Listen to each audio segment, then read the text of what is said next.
when we were one. Oh, wow. I think I wrote that tune in the 60s. Really? 60, 67 or something like that, I think. Something like I that. saw that I first heard that on that Japan record. Live in Tokyo? Yeah. With Arthur Taylor? Yeah, I think Soft and Furry was on that too. Was that right? Okay. Yeah. Yeah. So that was 1976. Mm-hmm. Yeah. Live in Tokyo.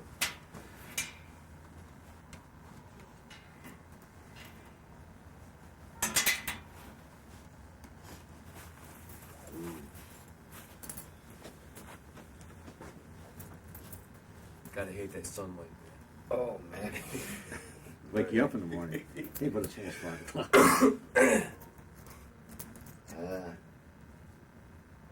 a beautiful day. Wow. Really. It's refreshing. Chicago. Excuse me.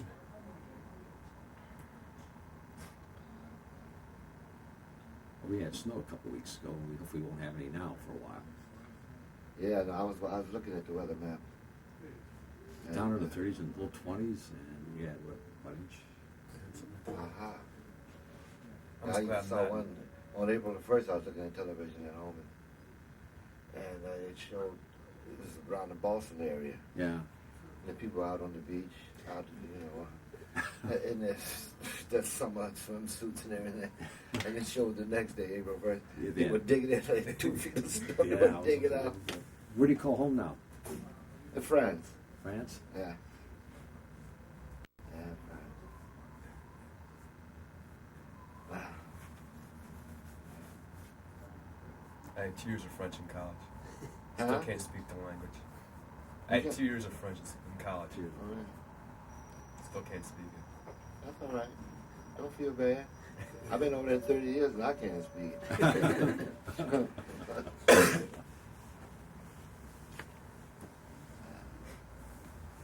Communicate with music. That works everywhere. You better.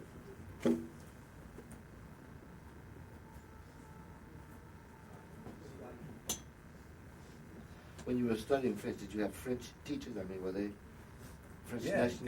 they were, French national? Yeah, they came to America. They got their visas and everything like that. Yeah, they became citizens and stuff like that. But they knew I was a lost cause. They knew it. They knew it. One used to call me a wandering gypsy. I was Yeah. asked to occasionally attend class, occasionally. Well, by then, it was the second year, right? It was my last semester, and she knew. She knew it was just a requirement for my degree, so she understood. She was nice about it.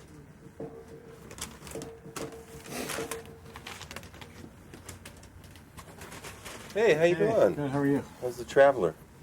Traveling. Glad you called. I was here today.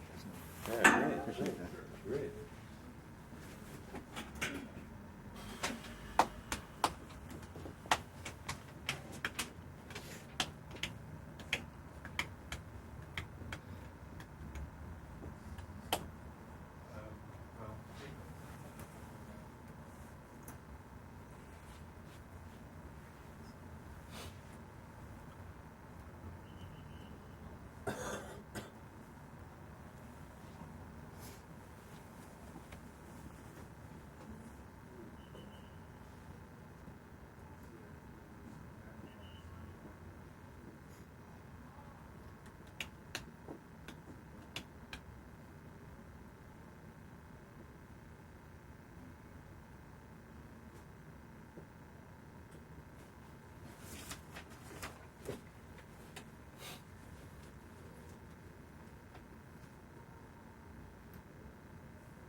Yeah. Okay.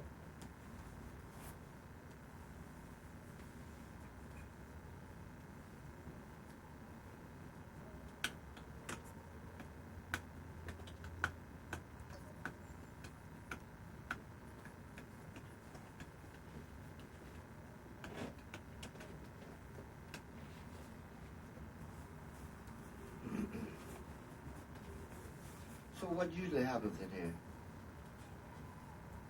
We just sit around. Conduct classes. No, but I mean,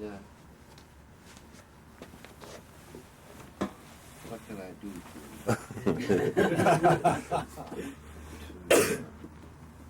What I was hoping we could do is just have some questions to start things off, and then maybe have some people play a little bit, and you could kind of say what you think about, any comments you have. Uh-oh. I didn't know what I was getting myself into.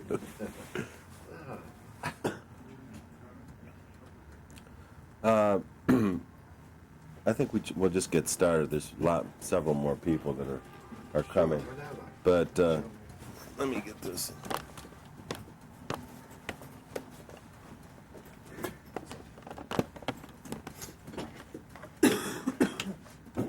That's all, Jay, for being late. We'll deal with you later.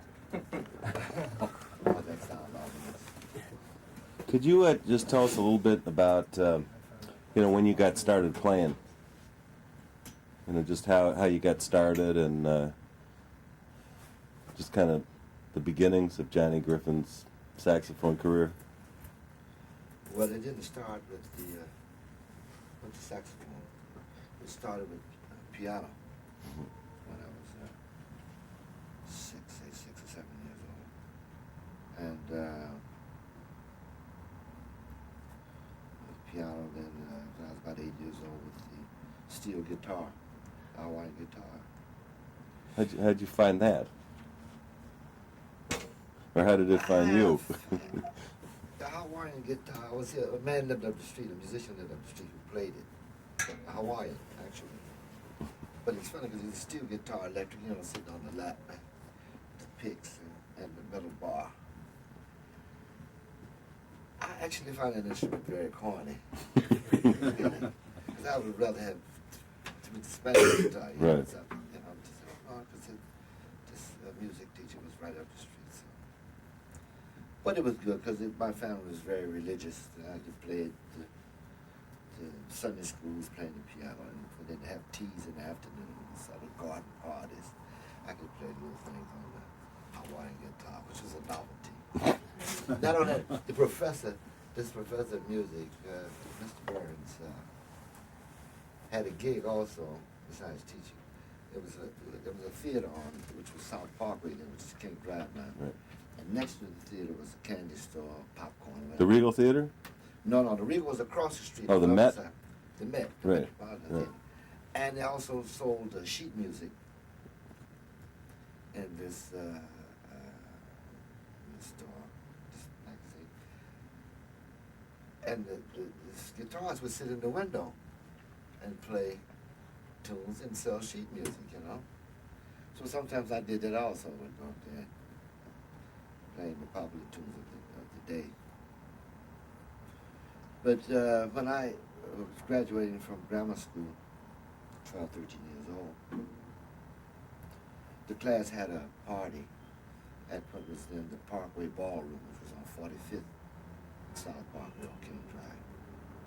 And the band that entertained these kids was King Colax's band. And in this band was Gene Ammons playing tenor saxophone. When I heard him play tenor saxophone, it just hit me, man. That's it. That sound, the sound of a man's voice, as you can have with violoncello or trombone, but it was a saxophone. And from then on, I had tunnel vision to play tenor saxophone. When I got to DuSable High School in September, I asked Captain Diet, who was a positive movie, have a course to play tenor saxophone, which he informed me. He laughed first. He said, that's kind of ridiculous because I was only about this tall. He said, I'm afraid the horn would be on the floor. And no. And anyway, if you want to play in this band, if you want to begin this band, all the reed instruments you have to start off with clarinet. I said, but I had no eyes for playing like Benny Goodman or Artie Shaw, and they didn't touch me, But he said, clarinet if you want. Okay. And that made me, taught me clarinet. I play all the clarinets, from the fourth, third clarinet to the alto to the bass clarinet. Finally winding up with the piccolo clarinet. What's that E flat? Mike, Anyway, Mike, can you sit back over there? Making the piccolo parts or whatever. Mm-hmm. And then, just when I thought that I hadn't played saxophone yet, although I had a saxophone, but not in the school band. The oboist graduated, and he had this program coming up with some of Ravel's music, like Bolero or something, where the oboe and the English horn played a prominent part. So I was elected to play oboe then, oboe and English horn, which later on actually saved my life in the military. Yeah, maybe probably getting killed in Korea. And he let me play alto. And then this band, the way he taught was fantastic. This band was Captain Dyer. right. It was fantastic. What was so special about him? I mean, I've been hearing about him for the last 25 years. First of all, he could play any instrument, or he had knowledge of any instrument. I heard he played violin. I never saw or heard him play anything, but he knew, And the way he taught, first of all, he was a great disciplinarian, and he took nothing from anybody. His favorite thing was that you would be missed no longer than the door can close behind your back. And by him being such a great musician and professor of music, he got great results with these young people, young kids. He had carte blanche. He could do what he wanted to do, and the Board of Education would back him, whatever. Because Tusawan High School would come out, and they had the contest in the state of Illinois, and was always coming out at the top or near the top. And plus, he had so many musicians had gone through his band. Started with Nat Cole when he was at Philip, when the Philip before this album. And I mean, all the horn players that came, the saxophone players off the south side, anyway. He let me play alto in a dance band. Okay, so he was so efficient as a professor, educator, jazz, not just jazz, but he would transcribe everything. He had his own professional band outside of the school also. Mm-hmm. And when something like a Duke Ellington record would come out, or whoever, he would transcribe it for the school band, plus his own band, of course. And was so professional that every year in the springtime there was a program called Hijinks at DuSable. Really put on professionally, like the band would play in the pit, the big band, and the singers that came out of the school also would perform on stage and dances. And the kid musicians had such quality that, for instance, if one of the bands, Erskine Hawkins or Count Basie or whatever, one of the bands come to town and a musician happened to be ill or something and needed a replacement, there was nothing for one of the kids at the school to sit in with this band. I don't mean like playing the great solos or anything, but to play the parts and no problem, If they were in a union, then they could do it. So it was such that in 1945, and say January, February, they had a pep assembly for some athletic event or something at the school, in the school auditorium, and Lionel Hampton came by, bringing with him Milt Buckner, the pianist, arranger, composer, Herbie Fields, who was a star alto saxophonist, clarinetists. And they said they went to school band, and they got me to jam with them, you know. It was such an experience that 3 months later, Ham's band came back to work at the Regal Theater on the South Side. And the late Jay Peters had been in the band, and he had gone into the Navy. They needed a saxophonist. And he looked for me, you know.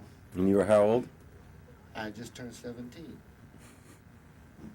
And I joined the band playing alto, but I wanted to play tenor. I was playing alto like it was a tenor anyway, crowding like that.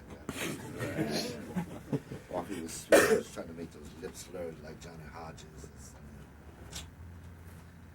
And then Bird came into my life. Of course, then Leslie Young. And Ben Webster was my first mentor, that sound that Ben had, you know. Anyway, I joined the band and went all the way to Toledo, Ohio, and was walking on the stage for a show at this theater, RKO Theater in Toledo.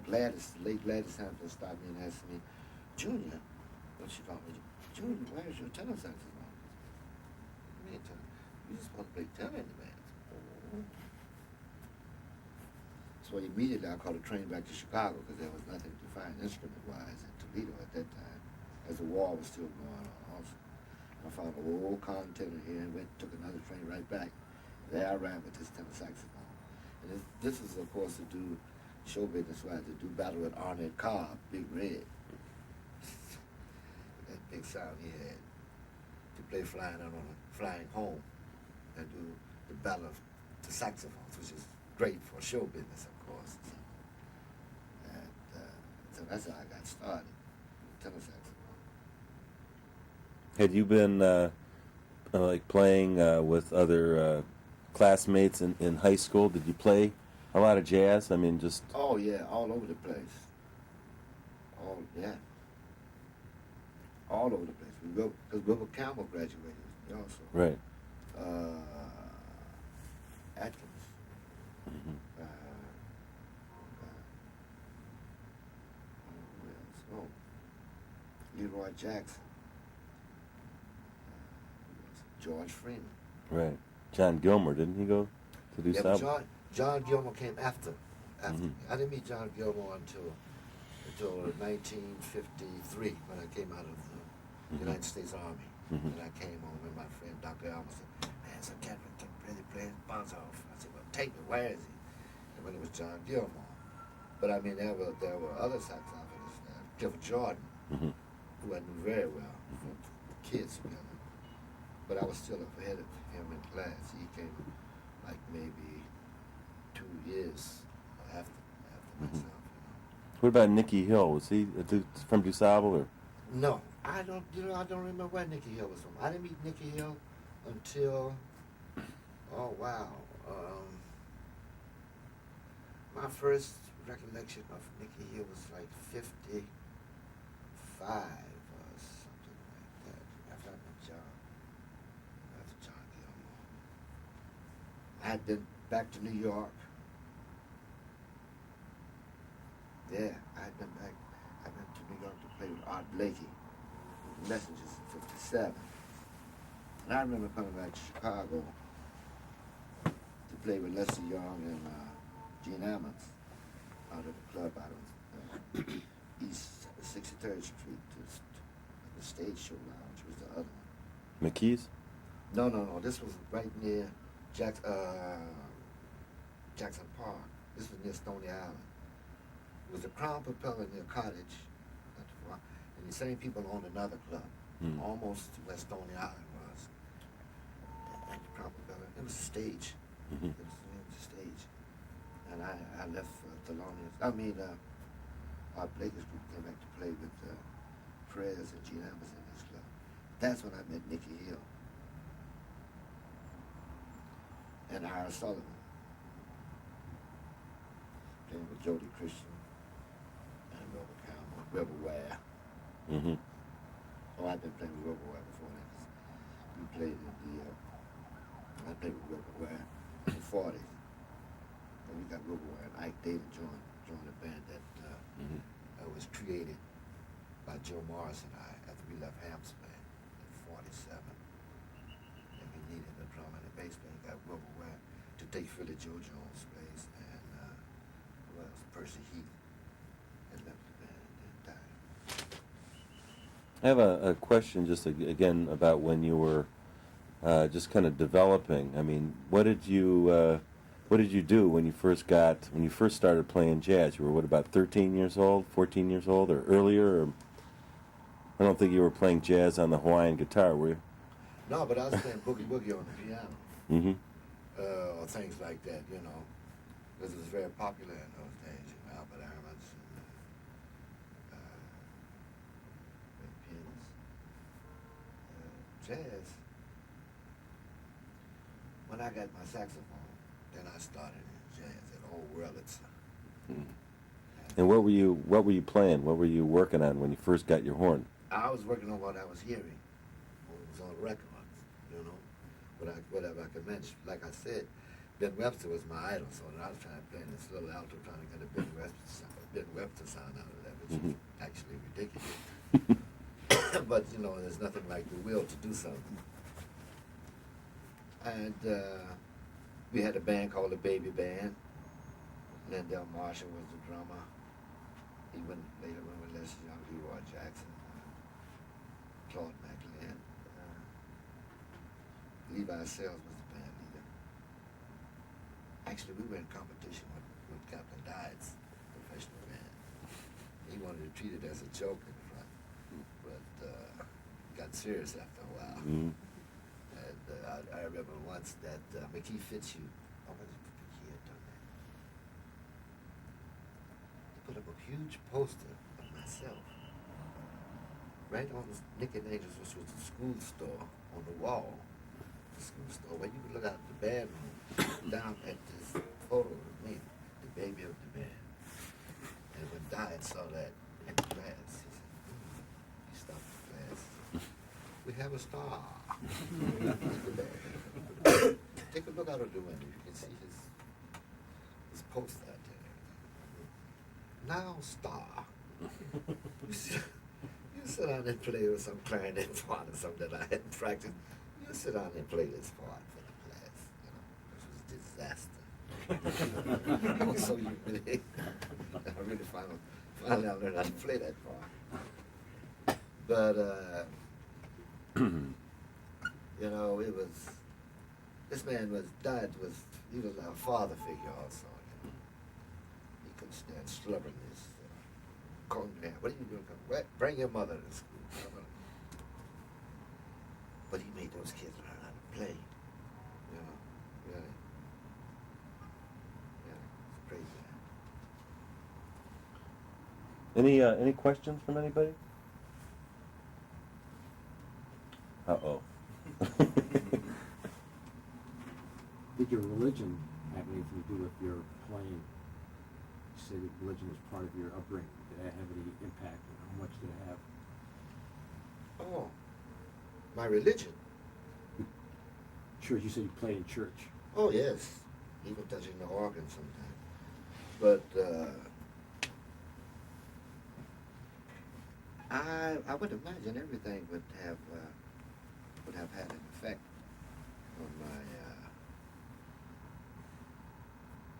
growing into music. It was certainly a part of me. But I was not really very religious minded. My parents and my grandparents, they were very, very religious. My mother sang the church choir. My grandmother was the secretary treasurer of the church, so everything was the house was run like a ship. My grandmother, I mean, really, because no smoking in the house, no drinking, except for her, my grandmother's brother-in-law, my great uncle. He was allowed to smoke his cigars. But other than that, no dancing in the house. Very stern, very stern, you know. And the young boys in the house would climb down the drain pipes at night to run to the Savoy Ballroom and see the bands passing through, whether it be Basie or Jimmy Lungsford or whatever. Because actually it was to my cousin who really was very musically minded, although he played no instrument, beating on pots and pans in the kitchen and stuff. But religion in the music, it was always there. It was always there because a lot of the Negro spirituals and stuff had quite a bit of rhythm and feeling, you know. But it wasn't something that I concentrated on, religious music, not at all.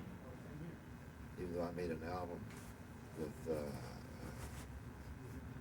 some Negro spirituals in it, you know, like Down by the Riverside or other tunes. In fact, I've written some music here recently when I had visited New Orleans, and I was very impressed by the magnificence of the bay as the Mississippi River flowed into the bay of the city and everything. And I went home and wrote 3 or 4 themes that had a feeling like, you can imagine like Gershwin's Porgy and Bess or something like that. There's a certain feeling, you know, that then I had seen these movies, Cabin in the Sky, which was musical, like musical. How did you learn how to play bebop? Grab a couple. Yeah. Well, when I came up and was playing with Lionel Hampton, Lionel was a great showman, a great musician, self-taught drummer, self-taught vibraphonist, and he always played tunes that were very show business-like Flying Hell's Boogie Woogie, to get the people all steamed up, jumping up and down, acting crazy. He was very popular during this period in the mid-40s. But he's still doing it. You take him to his wheelchair right to a set of vibe that he's. But this new music came out. I had heard Dizzy. I heard the Billy Eckstine band. 1944 when he came to the Regal Theater. And what would happen when a big band would come to the theater, musicians in the school band would always go first to check the band out, to tell the rest of the students whether it was worthwhile to go and see whoever was performing at the theater. And I remember when we went in to hear that Billy Eckstine band, we never came out of the theater. It was it was so strong. The emotion in that music, you know, Rod Blakey playing drums. Diz was the musical director. That great brass saxophone, Gene Abbott, Sonny Stitt, Bird, John Jackson, Leo Parker. Wow, the musicianship and the feel of the music.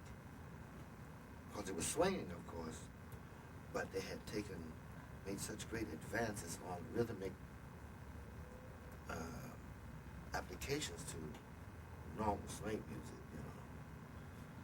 It was hard to explain the excitement that this band created, especially the solos, of course. Then the records came out, of course. And for me to learn how to play bebop was a matter of copying. You know, the first time I heard Charlie Parker was like my cousin had bought a record of Jim McShann's. When he had bought the record, you hear Walter Brown sing the blues. But Charlie Parker played a solo on this record. When I heard the solos, I said, oh my God, what is that? That's the album. I can't miss an album. And that's right. Brez never played that many notes. I kept playing, I almost messed up the party because I kept playing Bird solo over and over and over again, trying to, what this was, you know. So, I mean, it was just like everything. It's a matter of playing the records and copying the solos and trying to figure out what it was that made this happen, or where did this type of genius come from. When I heard Dizzy Gillespie playing with Coleman Hawkins, probably before that, playing some of his original tunes, like Wouldn't You or something like that. But all of these musicians in that big band like that was really spectacular at that time. Then the band came back in and broke up in Chicago. Miles Davis was with the band when they broke up. Chicago Embassy. Must have been 46 or something. I left Ham's band and come back to Chicago. Anyway, it's a matter of copying and trying to make sense of what was happening, trying to compare, because actually I didn't have that much theoretical training. So it's just a matter of me knowing a little bit about piano and picking out chords to see what was happening. I didn't really realize what was happening with the harmonic structures until I met Elmo Hope, who along with Elmo Hope was with Bud Powell and Thelonious. And that was like my collegiate training. They were these street pianists daily in New York City, going from piano to piano. It's like, and everything kind of came together for me in my head because I'd watch them what they were doing on the piano. So what kind of chord is that? You know, that's going into the minor sevens and flatted fives, and dominant sevens with flatted nines, and all the different aberrations you have for movement and structure. Did you use the piano when you were kind of working on your ideas at all, or mostly just on your horn? No, piano. Oh, you did? Because I write tunes from the piano. I can't even play on my horn. I mean, you know, it's a struggle. You know, it's a struggle. I write in any key that I hear, I just write it down. And I put it on my horn. And oh, wow, this is coming out pretty clumsy. So, yeah, like sometimes I play some Bud Powell tunes and say, wow, this was certainly not written for a saxophone. At least not a tenor saxophone. Because you can find the same thing with a lot of tunes that Burden did play. Written strictly for alto with trumpet. The tenor saxophone plays some of those tunes, it can be pretty awkward. Somehow I can't associate you playing anything with the word clumsy. Oh, well, I could be very honest about that. It's, you know, really, you know, practice, things come through, but I'm just talking about how certain things can lay on it, you know? Because my pianist might go, I say, well, man, why don't you write that tune in another key? I said, because that's where I heard it in this. This is where I heard it. You know, he said, here, you look at the trouble you have trying to play it. I got to learn how to play it. I have a question for you. Sure. From the point when you felt you were, you know, together enough to play with these traveling bands earlier in your career, like you said, when you were 17 and you started playing with the band professionally, but how long did you feel it was before you just started nailing this bebop stuff? I mean... Yeah, you said nailing it, but... you know, when the band, wherever I was working, with whom I was working, whatever, I get to New York City, I remember in the beginning when I got there, there's an old saxophone player there, right, Big Nick Nicholas. And he had these gigs up on St. Nicholas Avenue, uptown 135th Street. He knew all of the standards. I mean, niggas still alive, man. And I would go, and I'd find him, because he played tunes Bird didn't know. I mean, so I'd go and try to sit in with him, and he was always, whatever he called, I didn't know it anyway. And then he'd call it T-Lum. T-Lum. All right, you take that to bed with you and come back next week. I said, yeah. Now, I was already playing with Lionel Hampton, raising hell at the Apollo Theater and the Strand theater on Broadway. But this is another part. The learning process never stops. Especially then, I was just beginning. I was just getting a touch. Because the hotel, I stayed in the Braddock Hotel, and I go downstairs to the bar. There's Don Bass, Ben Webster, Don Bass. These are great saxophone players. I mean, Wardell Gray. I had to go to a Wardell Gray, and you know, I said, phew. For me, who's one of the greatest of the bebop tenor saxophone players, Wardell. Not diminishing Dexter's thing, but Wardell was something else. He was more in another stylish way, smooth towards a Don Bias type thing, but with his own sound. But that was all of that came out of Les Young. For me, no Prez, no Bird. Prez was so strong, his influence was so strong, that if you listen to the records that he made with Basie in the 30s, the arrangements sound dated, everything like that. But when Prince plays his solo, right on the money today. You know, to me, he was like the trunk of the swing tree. Even all the way until Miles Davis, the space that Miles was using his music. That's how influential. That's Young was. So, I mean, the learning process, never, and I was playing with everybody. I was walking up and down the street with Willis Jackson or Red Prysock or whoever, honking from one joint to the other. Because it was a 24-hour thing going on learning. Like I said, during the day, I'd be with Elmo, Bud Powell, and Thelonious, listening to them play piano, sometimes playing with them, you know, or Matthew G, the trombonist, Fats Navarro, Fats. Griffin Brown was just coming out of high school down in Delaware. Or going over to Philadelphia to stay at Philly Joe Jones' house to hang out to play with Coltrane when he was playing alto. Jimmy Heath was playing baritone. I mean, it was, Philadelphia was like Chicago in the sense that there were many little clubs and great musicians, great rhythm sections, whatever. If I was doing anything in New York, I'm hoping I would find Jackie Paris, his brother, Jackie Paris being an Italian singer.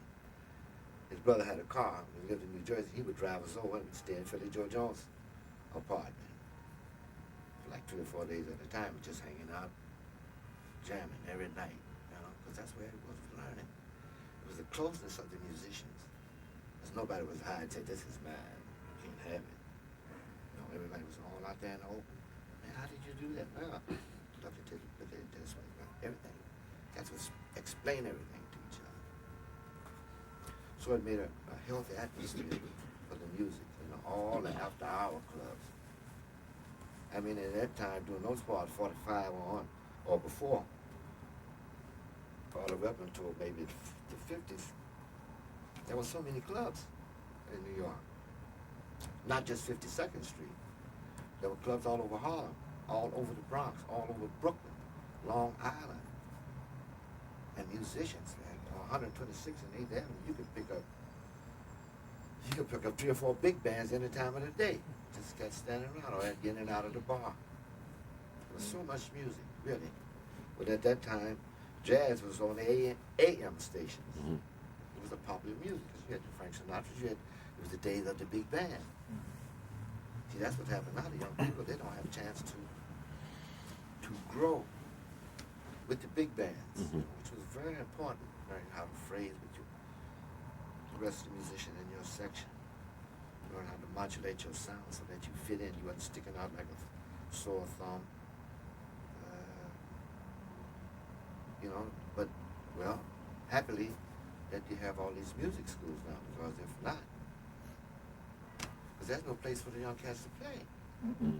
You know, no place. I used to work in Irish joints around here for 75 cents and all the beer I could drink. And go to school drunk the next morning.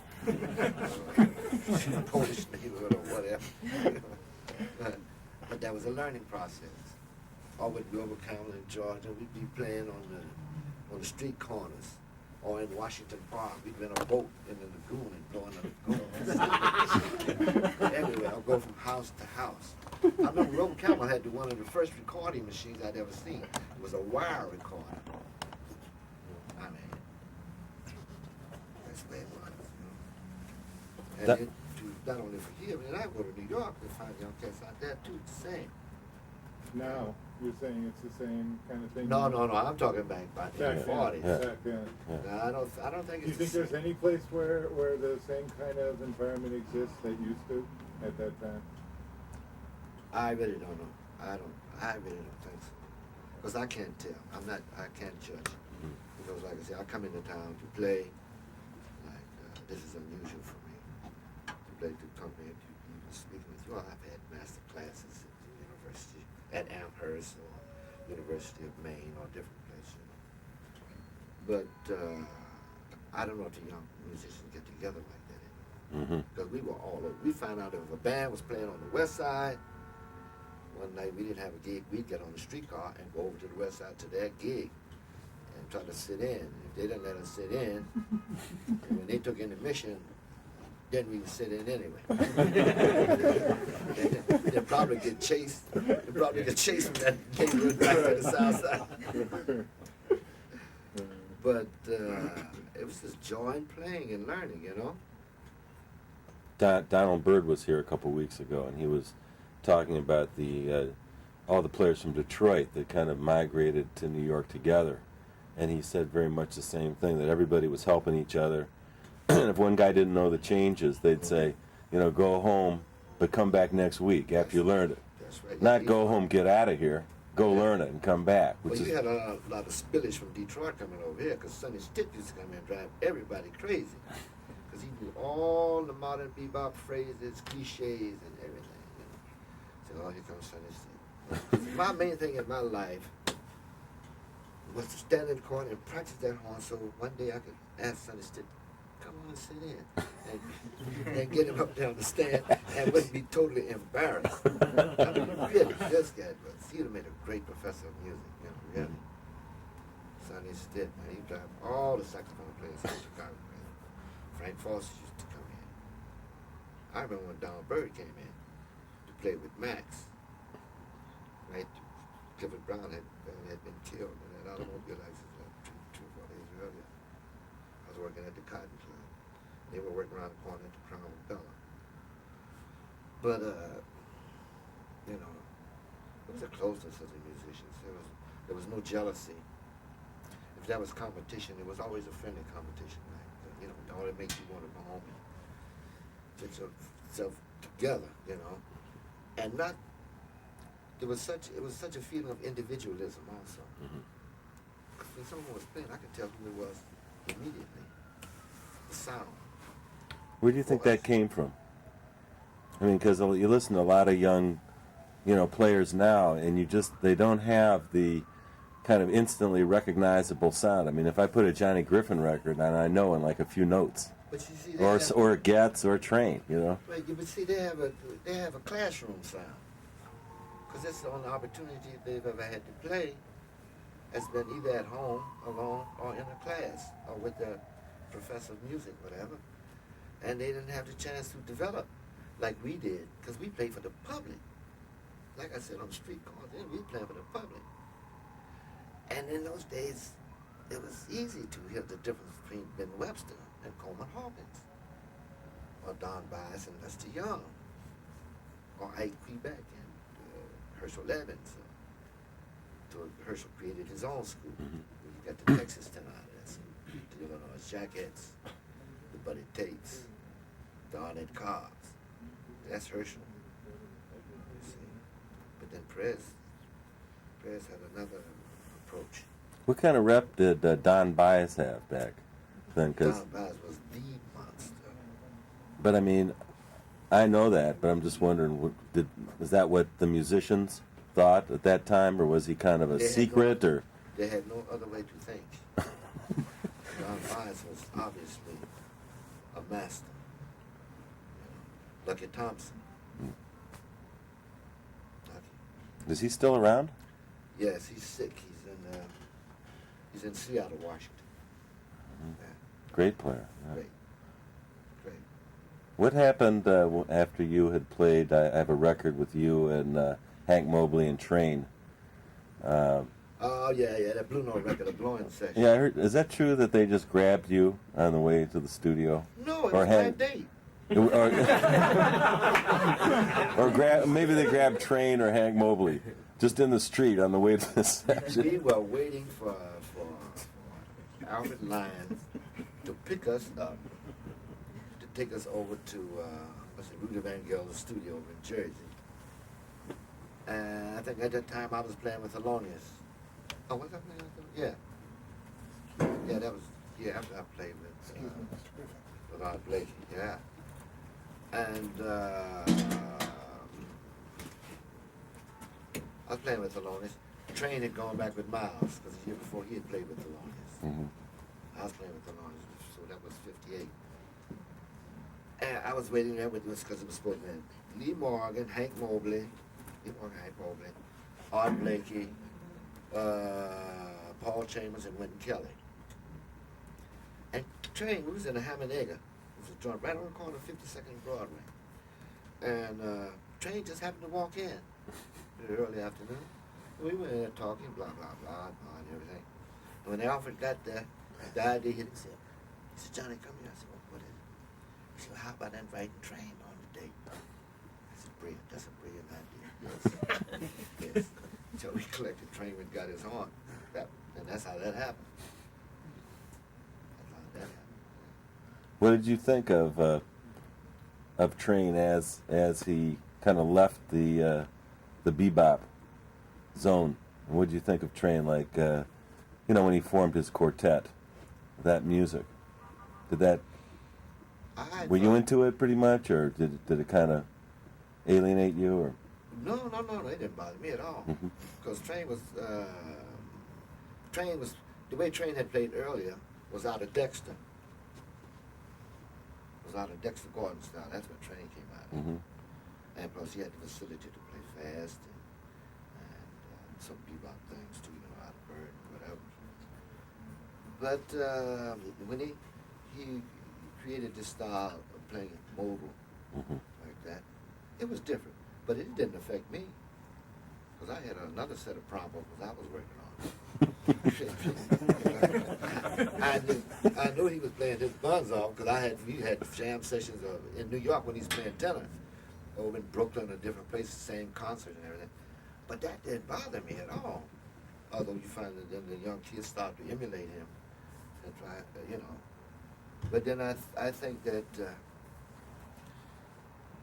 just before he died, he was making a lot of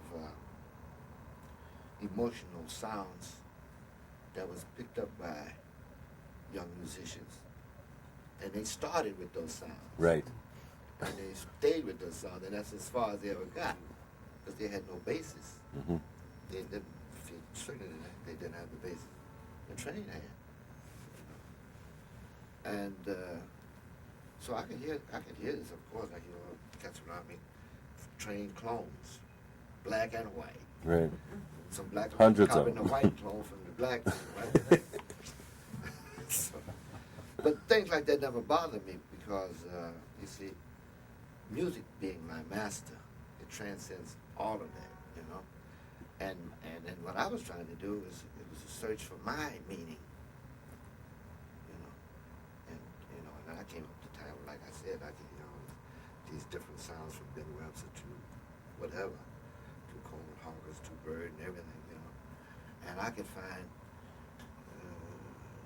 pick some of the vocabulary out of each one that I like to make it mine, so I could express myself, Because the main thing about me, when I'm playing something, really into something, the rhythm section is swinging, I'm having a catharsis. It's a cleansing thing, really. It feels so good, really. And it's fun, not knowing what I'm going to do. Really. That's the beauty of the whole thing about improvisation, and not knowing what's going to happen until the split second before it happens in your mind's ear or eye. It's like they say, oh, I'm playing some. Hit a note I didn't want to play, didn't fit. But that's not the note that counted. It's the note after, which will decide if that was any good or not. Learning that, Say, oh, and I can tell I'm going to play that note anyway. Because it's electricity, and there's no way I can get around it. It's going to be there. So I'm saying, what is that next note I'm going to play to correct that, Because like, what's that the Lord would always say? Everything is relative. It's not that, it's that next note. That's the one that counts. What you gonna do with it? A hot potato in your hand.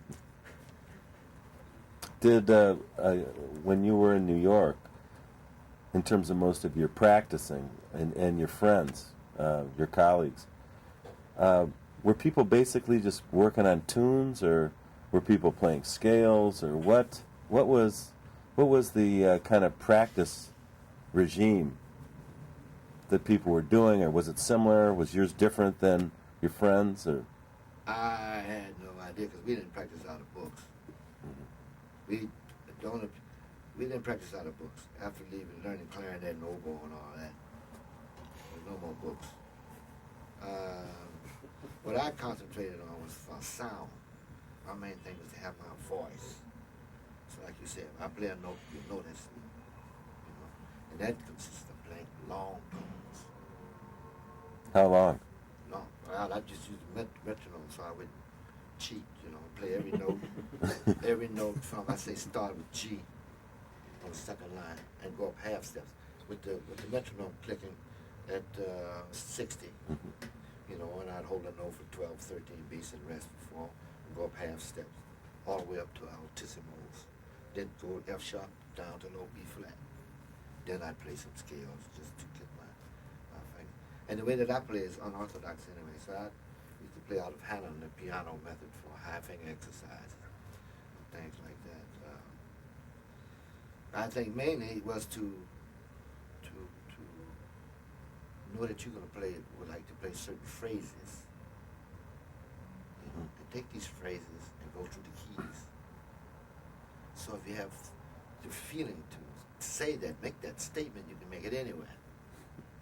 Almost. You know, like that kind of practicing, you know. Is that what other people in New York, or let's say before you got to New York, is that pretty much what everybody was doing? Just playing ideas through all the keys. Did you play tunes through all the keys too? Yeah, that's all over. Mm-hmm. But I had no idea what the others were doing. I wasn't involved. They had their own set of problems. Which was enough for me to try to get myself together so I could be presentable and have a coherent message to say when I would play. Mm-hmm. But for me, it was very, very much a case of individualism. Really. Yeah. Freddie Hubbard, I heard in an interview, and he was saying that he felt a lot. He was kind of making some innuendo about Wynton without mentioning Wynton, but he was basically saying that he thinks a lot of people today don't need their own sound, like he did in your group of players. Just really needed to sound like yourself, because a lot of players I hear now, you know, new CDs. You know, I don't have the vaguest idea who it is, because they don't really have an individual character. I mean, they're playing all the right licks. It seems the phrases work, and but the character and message seems to be missing to me. Do you feel similarly to that, or? Well, I think it's true to a certain extent, but I think that most of the young cats coming up, that they'll grow out of that, given a chance. They'll grow out of it. But like I said, it's because they didn't have a chance to play. They only played in classrooms at Berkeley or you name it, or Texas State or University of Indiana, or wherever, and at home, you know. So they're playing what they were instructed. They've written out, transcribed, trained solos up and down these sheets of sound or whatever, these melodic harpian passages and things. And until they really decide whether or feel different, when they get out of that, it's like Charlie Parker said, you learn how to play your horn, okay, then forget about it, blow. You know, but you're still in the stage of learning the horn. Right. You know, it's not like, you know, suddenly you put the horn in your hand and you start playing. It's not like you're having something foreign in your hand. When you use your hand to pick up something, you don't think about, oh, I got to pick this up and make all the muscles work. You just do it. The horn is a part of you. You don't think about horn. You think in music. How to express what you feel in your heart. Not being afraid to emote. Okay, if you're going to play classical music, then your buns belongs to the conductor. Jazz, baby, you got it. It's yours. You're on your own. And if you don't, you're in trouble. You said that. Are there any players that you enjoy these days? You know, younger players that you like at all? That move you?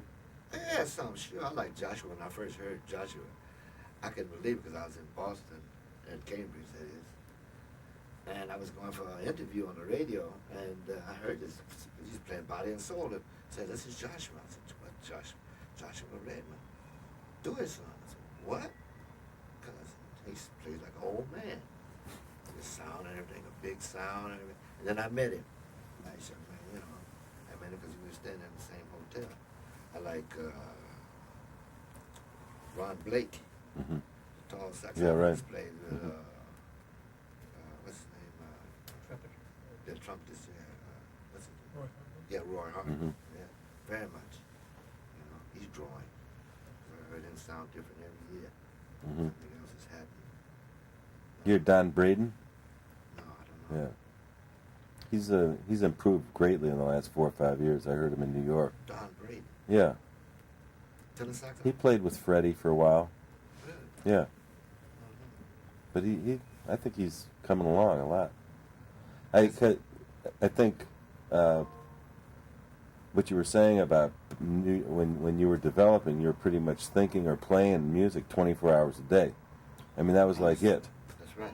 And that's not happening now for most, music, new musicians. I mean, especially in Chicago. I mean, I think it's a real shame what's happened in Chicago, which is basically nothing that's going on here, for the most part, in terms of this whole Then you learning. realize also that when I came up, it was during the war years. You had all these clubs here, and many of the musicians were in the service. So as a kid, I was playing off nights in the club Delisa, the Rum Boogie, all the joints, Hurricane, out on the south side, playing with T-Bone Walker's brothers' big band. First alto and then solo and third. So I had the opportunity to really, 15 years old, I was playing in these clubs. So I mean, see, that kind of experience doesn't exist. It does not exist anymore. Mhm. Plus, being lucky going to that school I was going to, under the tutelage of Walter Dyer. Because he had 120 students or more in the beginners band. Then the second concert band, he'd have almost 150, 120 students in the second concert band. Then the concert band, he had that many students also. Now, you had to go through all those bands, and you were taught how to count. You had to sing all your parts before you play them. I mean, really, this is the way he was. Learning, before I could put my clarinet in my mouth, I had to buzz the mouthpiece for a month to hold a straight tone. Really. Then I was taught how to breathe correctly, yoga breathing from here, the diaphragm, where the muscles, really, to balance the sound on the muscle here, and to blow straight in, to give you that volume, that depth of sound. Now all these kids had to do this. And you can imagine. We walked around in circles singing little tunes and trying to count one yana, two yana, whatever, one yana, two yana, to make these rhythmic passages be a part of you. Really. And you had those three bands. Then you had the dance band. It's 27 pieces. And we played by the music of the day. Then we had a 100-piece marching ROTC band. Playing marches. Fall parades, the football game. So there are about 400 musicians, I mean, in your high school. I had to be. I had to be. And they Incredible. were turning over class after class every year. We graduated band. When did Diet leave DuSable? I wasn't here. Mhm. I was in Europe. Were you in touch with them at all after high school? Yeah. I'm sure they kind of married one.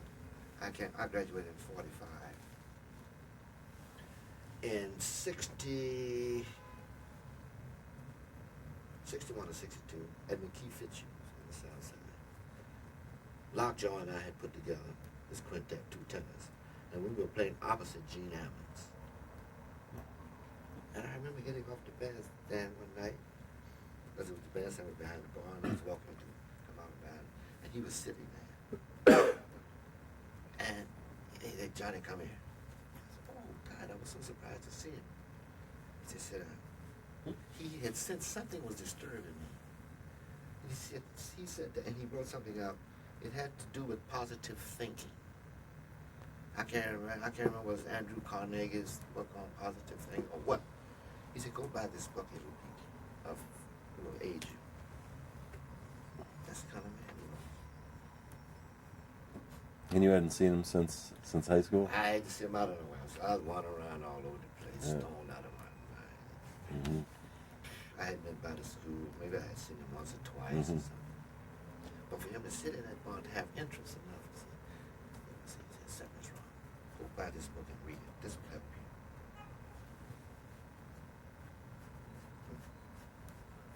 Pretty aware guy, huh? Okay. That's right. Mm-hmm.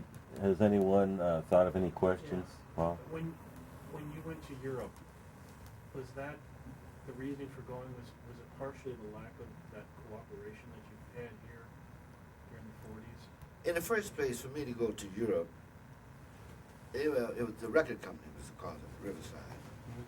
They tried to send me on a tour because Jaws and I, we couldn't keep the quintet together because financial conditions. The booking agent was more concentrated more on Horace Silver or Miles Davis. We all had the same booking agent at that time. Art Blakey or whatever, Jazz Messengers. So we had to break up the quintet. So I was doing singles around in the summer. And they wanted to send me to Europe on a promotional tour for a record of mine that was coming out. I said, well, you go to Europe, fantastic. I said, listen, I'm in New York City. This is heaven. Now, what is Europe? I'm in New York. Hey, baby, this is it. So, the president of the company, Bill Grouse, said, Johnny, come, won't you have lunch with me? Now, he was not my personal friend, my favorite, because I was hanging out with the vice president, Arn Keaton. Bill Grouse said, oh, come on, have lunch. I went and had lunch with him. He said, I'll bet you anything. You go to Europe, you won't come back. I said, wait. Would you go? So we set up another tour in December. I said, okay. So I spent 1 month in Paris at the Blue Note. January at the Golden Circle in Stockholm. And then a month, I can't remember, that's why I played the benefit of Bobby Jasmine. Then 1 month at Ronnie Scott's in London, and 10 days in Holland. And I came back to New York. It's time for my kid's birthday in the month of March. And when I arrived, when I was getting off the airplane at Idlewild, because that was the name of the airport, it was just JFK, I felt these claws in the back of my neck, like saying, what am I doing coming back here? Because I had such a ball in Europe. Because I went over there straight into Blue Note to play with Bud Powell. And I saw all these cats over there. Bud Powell, Dexter was there, Don Bias was there, Kenny Drew was there, also in the same club playing piano, Lou Bennett playing horn, and the drummer was from Brooklyn. And then I went to these other places. Jimmy Woody was up in Stockholm. I mean, and the great musicians that I played with when I went to London, the English musicians could really play, fantastic, and the Dutch musicians could play. And I was having so much problem with my family life. My wife and I decided to disagree. So then the Internal Revenue got on me, saying that I owed so much money. And I couldn't understand it because I had no money. I said, I can't, it's impossible for me to owe you this much money because I have none. They said, yeah, but you spent it. They came up with some canceled checks or whatever. I said, oh, God, what was I doing? Anyway. The part that broke the straw that broke the camel's back was I was working at Birdland. Because at that time, I could work Birdland 1 month out of each season. That was my home base, Birdland in New York. I worked 1 month, pick up the band. And one night, the Internal Revenue came in and said, told Oscar Goodstein, the manager, said, whatever Johnny Griffin is making, you give it to us. And then he told me that. I said, well, I quit. I quit. He said, well, you got to work. I said, well, I quit. Well, I quit. I quit in Birdland. Babs Gonzalez, my friend Babs, the singer, got some money from Blue Note and bought 2 tickets on the Rotterdam, the boat.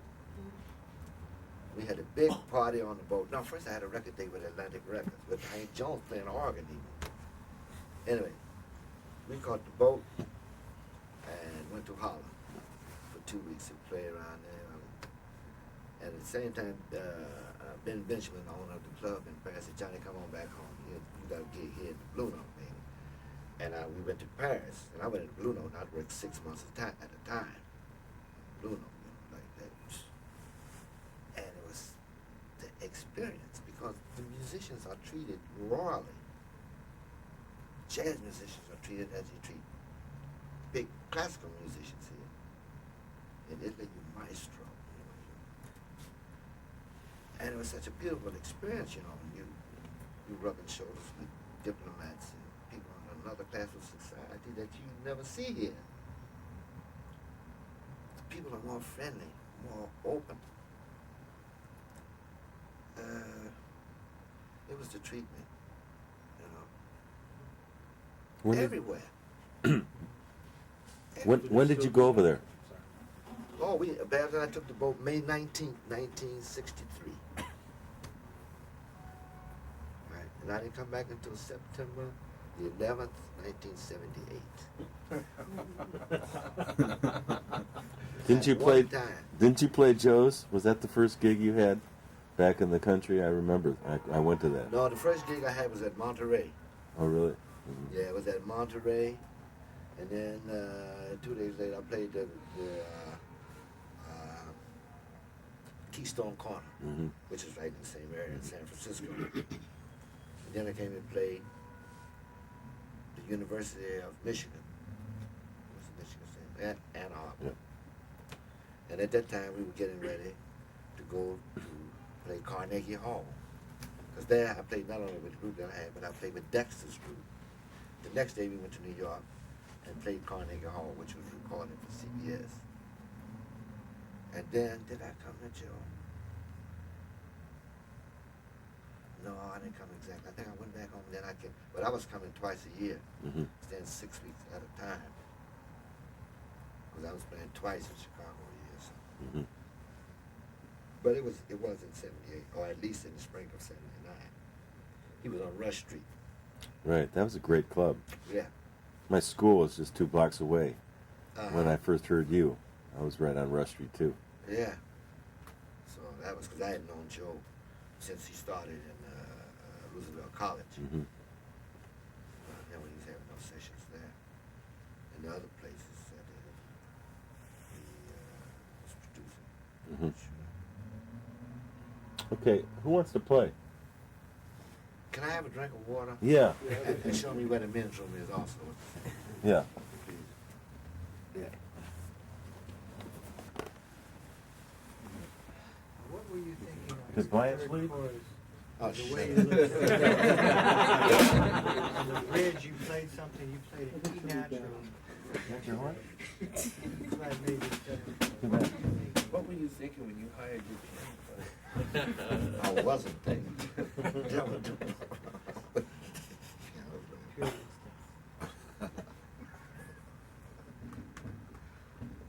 Why are you trying to get even with me?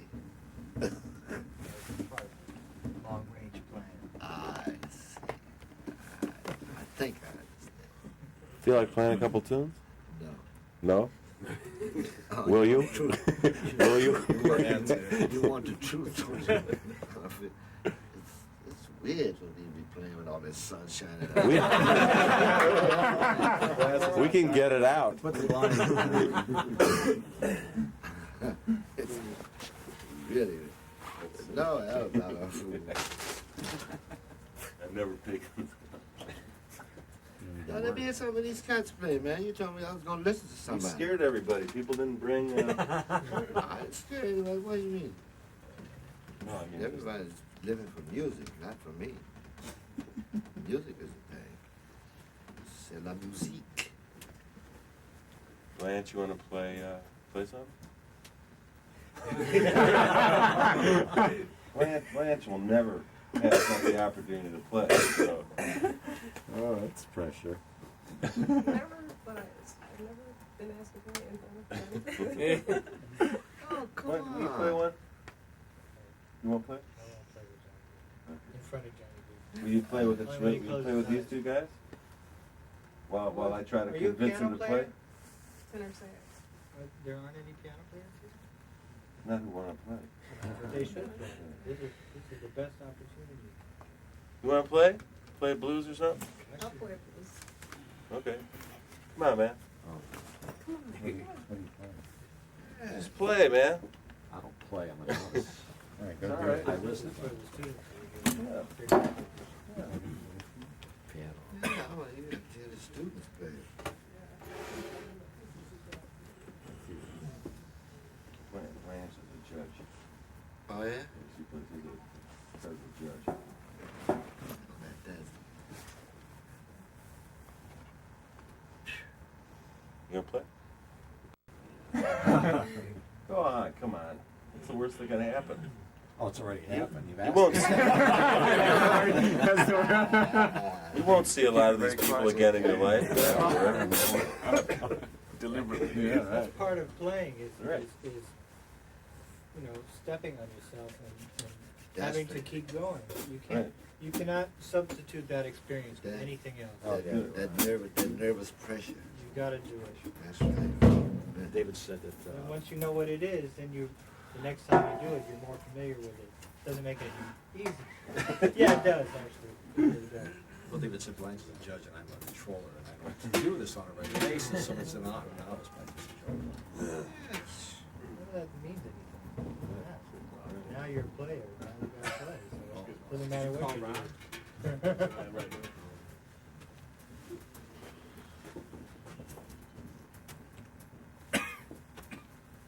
Oh, boy. What kind of horn is that? All beat up. It's a What is Bundy. it? A Bundy. I feel really strange. Everybody's sitting around quiet. And we're not all looking at you either. Right. Are you adjudicating? You want some Blanche? water? Yes, please. David Baker's band. Earlier than that.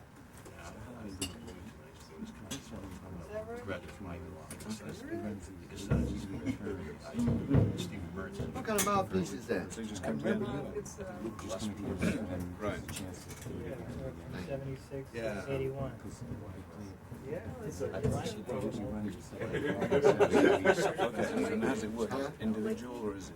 Lake. Okay. There were always a lot of piano players, so they had to have two in each band. Yeah. So I think when you're played David's band every year. Right, so it's an interactive.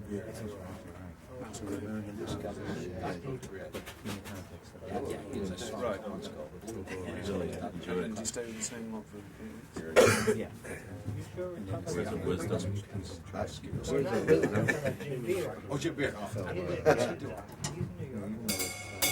Yeah, I would Yeah, only- right. Fixture. Right. Yeah. The other people. Right. It's interesting that you must feel quite a development. But I remember Midnight at Millions. Yes. Now he's ready. Oh, okay. Midnight at Griffin. Yes. That helps. 63rd Street days. Right, but you want to be on auto and not. Yeah. Right. Okay. It's like Right. digital, you know. But, You don't have much thinking about the motions of the main Exactly. being, you know. You know what they are. Right, but you want to, yeah. Because they were not that hospitable all That's the I time. guess it's the same problem with change. You know, It leaves you now, man. It's under you. a certain kind of with all the students that he muscle brought. memory Right. response that He you was get to just given a situation, and if you're trying to change They that, would see that as it's really You wanna a play hell with of a lot of work. Right. It must be the same thing with emotions. You just know what's going on. It's like changing something that's already Right. It's If a I long sign period. up to try this and make it for myself, you can do the same. What? That last time. In the other room. You wanna play? Yeah. He needs some schooling. So I'm gonna go in here and when he's at night. Where is it? Blanche, showtime. A couple of these May not be here are okay. like You can't get your horn to work. I've heard that before. gal. I dropped it. I don't know what And they're all rolling the same. From the 12th floor. But I'm hoping they can do this morning. Yeah. That's what I've been thinking too. Your horn's not working? I'm exempt from flight Sunday if I do this day. I don't have a Play my tenor. horn. What? Yes, you do. Pick and play my horn. Wanna play his horn? Yeah, but my horn doesn't work.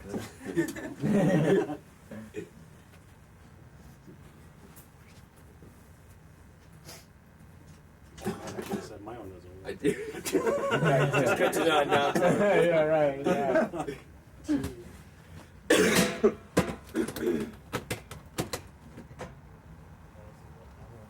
What happened to that black lacquer horn that you used to have? Really good. Me? A black Did lacquer? you, I thought I saw you at No. Showcase playing a black lacquer. No.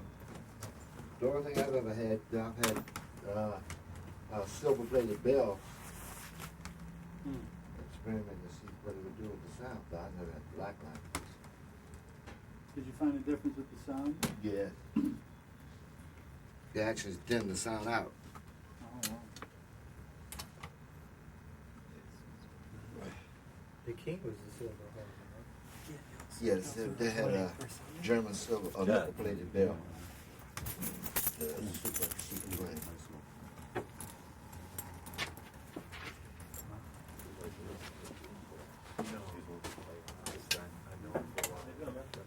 Are these like older? No, Okay. Chicago Chicago's College. Must be originals, huh? Yeah, right. Cool. Have you listened to it? Or you just Yeah, bought it? no, it's fine. It's got a real warm sound. Yeah. The only time I heard it was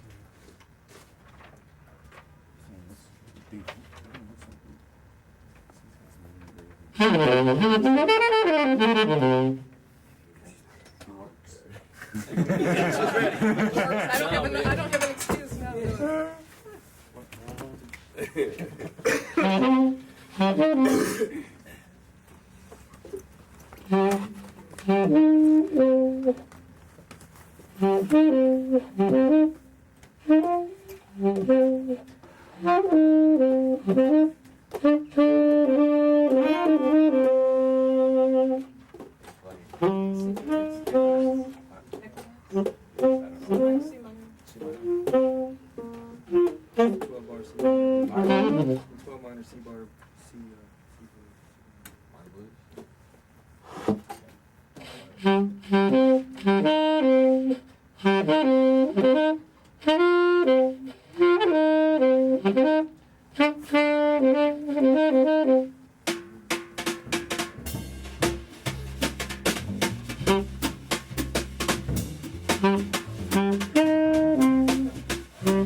you know what?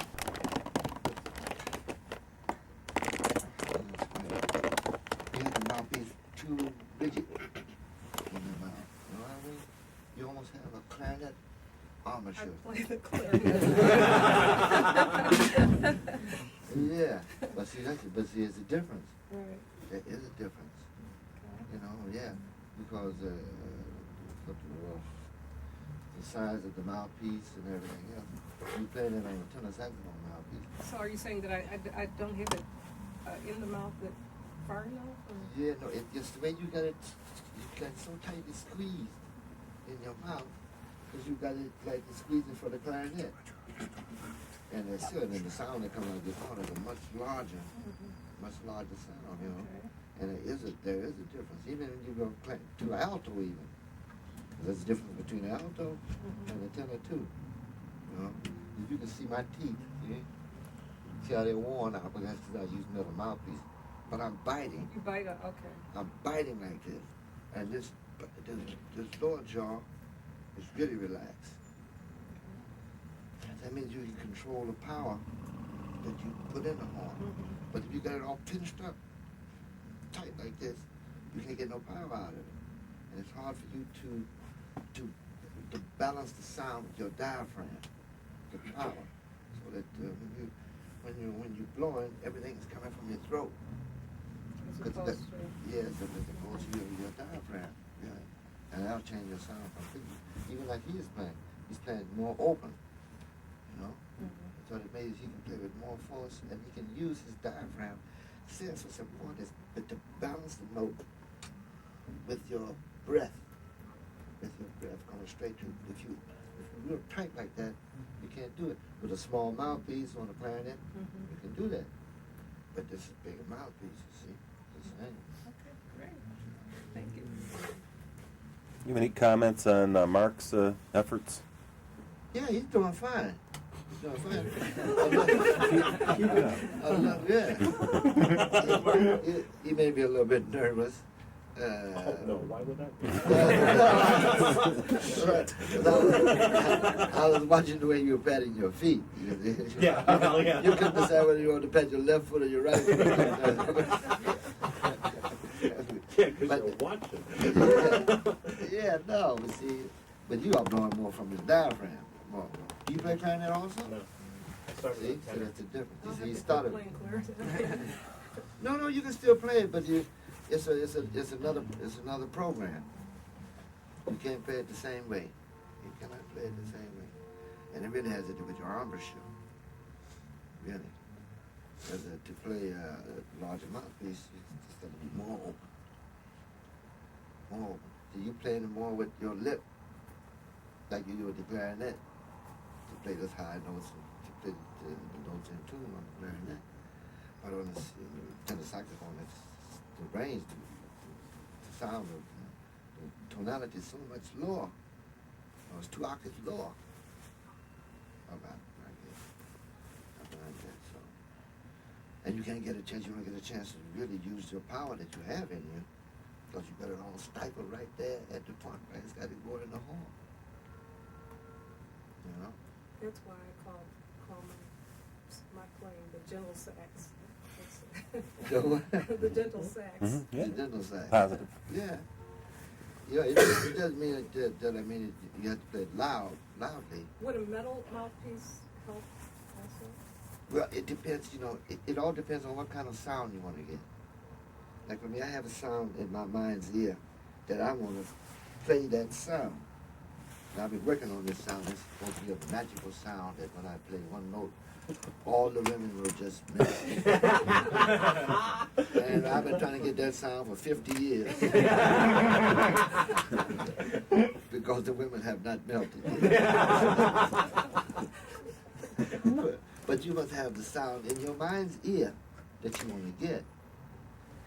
And by playing long tones, like I was telling you before with the metronome, playing these long tones and holding them, that will direct you, because everyone has a different formation. The mouths are made differently. But you really have to have that idea of what kind of sound you want to have in your head. not just to play notes for notes, but you gotta know what you want that note to sound like. And then when you play it, you aim in that direction. And your ears will guide you. You know. Practice in a dead place, like outside in the woods or someplace, or like in here, you have something to absorb the sound.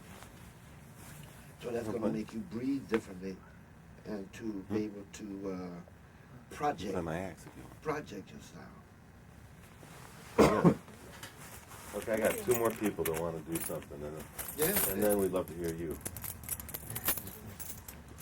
Why don't you go to Aaron? Yeah. Aaron plays bass, so you want to use my bass or whatever? It's up to you. You want to play this? Yeah. That's a real bass. Do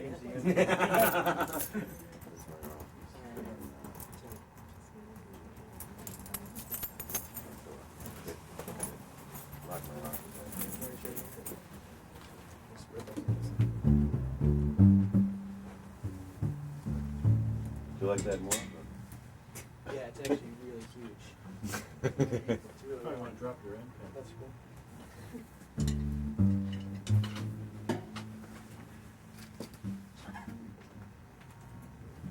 Oh my God, I gotta get out of here. That's soon. You got 8 minutes? All right. We'll do this short and sweet. Just want Aaron to play and Steve. Jenny, I think the problem with me is that I didn't get a chance to go to DuSable. Where'd you go? I wanted desperately to go to DuSable. Really? I went to Finger, but Oh yeah. because I had Well, heard you about would have been Kevin you would have been a baby when I went to this album. Maybe you wasn't even born. Well, actually, my husband went to school with you. Really? Yeah. Gee, how did you marry somebody so old?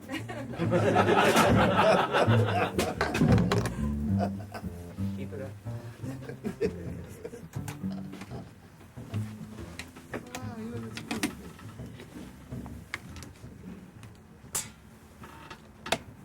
Why don't you play your tune? Which one? You know that little funky blues thing you wrote? I don't think that's gonna happen. What? I don't think that'll happen. You know? No. Do, Oh, thanks. do what? I don't have the head. Sounds good. I like that. It's not right. Do it anyway. It's not right.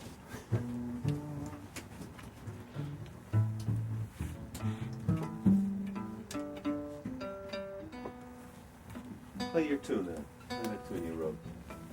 The little Route 66 back then. Oh, little. Yeah, can you play that? Little Yeah. blues tune? Yeah, play it. That's because I don't want to argue about this now. Okay. We're running out of time. Okay, is that cool with you? I'll try it. Good. All right.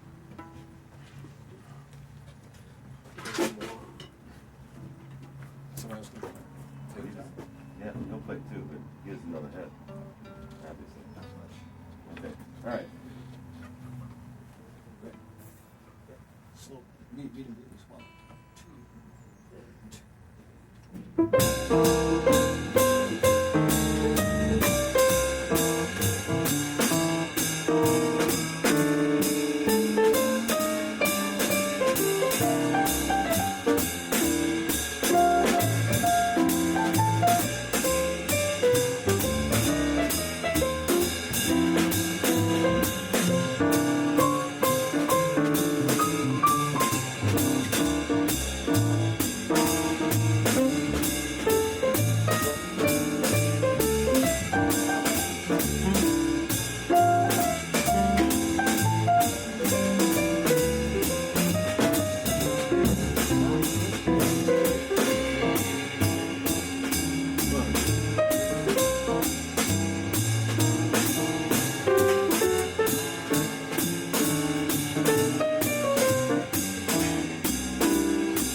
Can you guys do a quick one? Johnny? Real quick one? To cap off the festivities?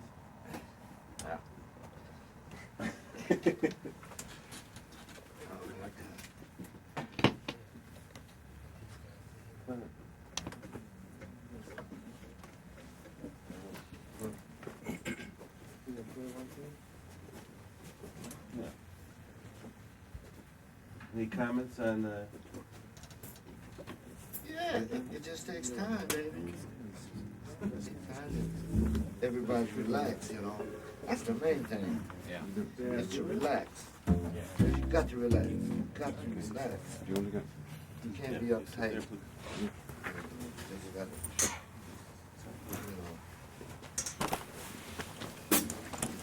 got your favorite girl picking.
I thought you were going to say in daylight. Oh my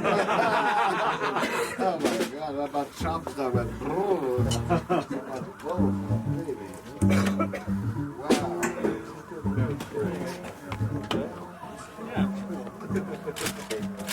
Hey, David, can I have a copy of that tape? Yeah, I'll give it to you before you go. Oh, okay. And anything else? I'm any pictures or anything you want. I got a picture of you today. Sure. And one, two, three. Want to try one more? Okay. Let me take my glasses off. All right. One, two, yeah, three. Great. Yeah. Thanks. Good.